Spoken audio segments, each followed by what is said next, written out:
أعوذ بالله من الشيطان الرجيم. بسم الله الرحمن الرحيم. وإذا طلقتم النساء فبلغن أجلهن فلا تعضلوهن أن ينكحن أزواجهن إذا تراضوا بينهم بالمعروف، ذلك يوعظ به من كان منكم يؤمن بالله واليوم الآخر، ذلكم أزكى لكم وأطهر، والله يعلم وأنتم لا تعلمون.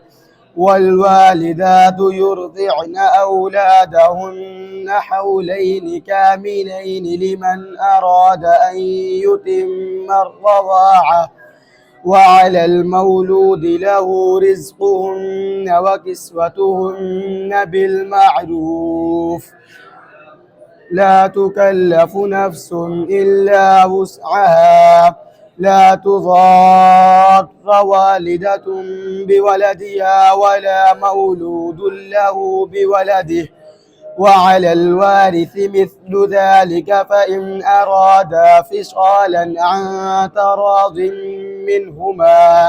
عن تراض منهما وتشاور فلا جناح عليهما.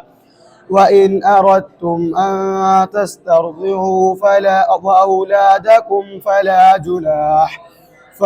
جناح عليكم إذا سلمتم ما آتيتم بالمعروف.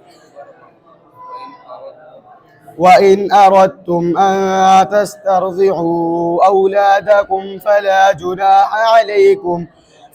جناح عليكم إذا سلمتم ما آتيتم بالمعروف، واتقوا الله واعلموا أن الله بما تعملون بصير.